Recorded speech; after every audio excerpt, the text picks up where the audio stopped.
Afternoon, boys and girls. It's Friday. It's almost April vacation. This is super exciting. I just got out of a meeting, so now I'm going to go ahead and do that last chapter of Ready Freddy. I know Gwen's read a few chapters. Abby's read a chapter. Well, now it's my turn.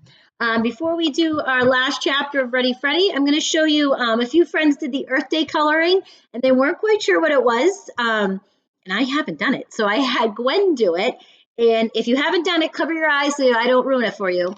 But I believe after looking at it, it should be the earth and he has little feet. That's what the brown is. So Gwen did hers in marker, so it came out really good. And it's spelling marker, so it's even better. All right, last chapter, we made it. Are you guys ready? Chapter 9, help.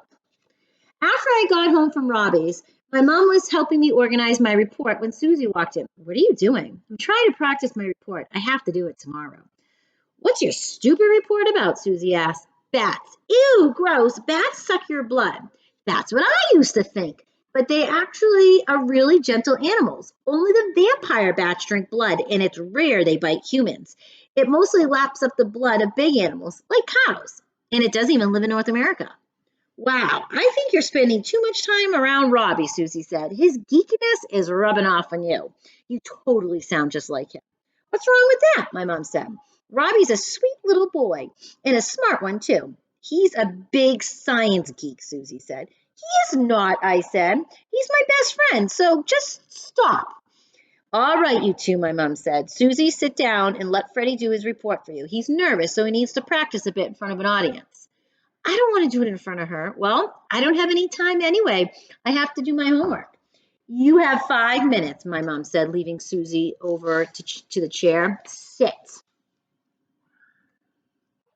Do I have to do it for her? Yes, it's good practice. Now, come on. I recited my report. When I was finished, my mom said, see, Freddie, there's nothing to be nervous about. You did great.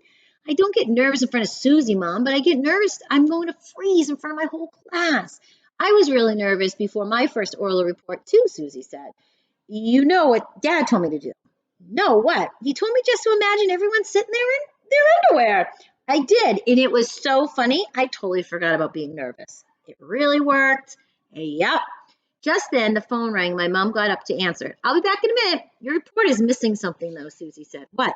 Pictures. Kids like pictures. I could cut and paste these from the computer.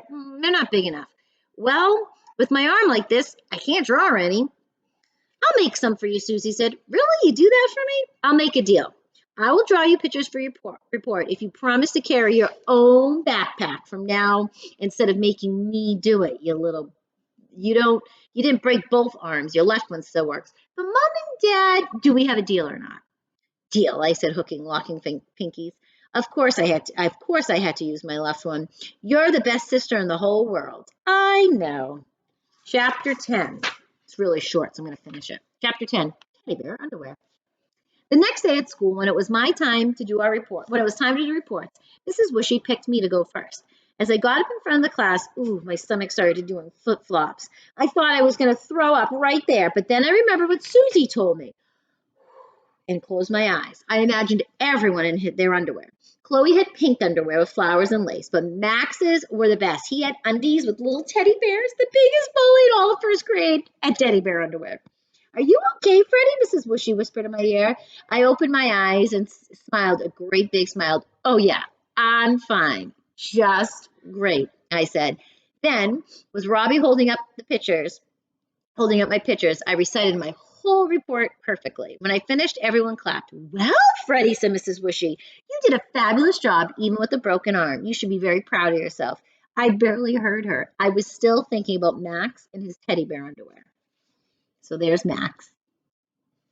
So he did it.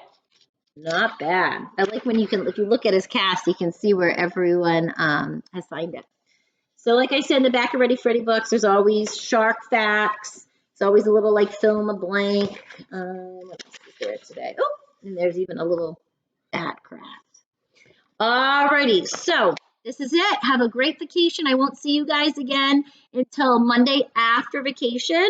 And I believe that will be, can you believe it, May 4th. So that's pretty exciting. Oops, I lost the camera. There it is. I may actually change the time of the Google Hangout on that Monday, so just keep an eye out. It might actually be a little bit more later during the day. There's some stuff I have to do in the morning. I have a few meetings, so I might be changing that time to a little bit later in the afternoon. But that's not until after vacation, so I'll send that out with plenty of time. So I'll see you at that next Google Hangout after April vacation. We'll kind of talk about what we did, and we'll share what you did if you want to write it first. I know some of you did that. I know Jackson did that last week or on this Monday, and that really worked well. So if you want to write first and then share, that works too. If you just kind of want to share what you did over the vacation, that's okay too. So I'll see you on May 4th. I don't know what time it will be yet. I'm thinking probably a little bit later, like noon. But I'll let you know, okay? Because I have a few meetings that day, so I'm going to have to make sure. Can't be in 2 Google Hangouts at once. Have a great week. Enjoy your time off. Rest up. Get outside, especially tomorrow. I heard it's going to be really awesome. All right, guys, have a great vacation. Bye.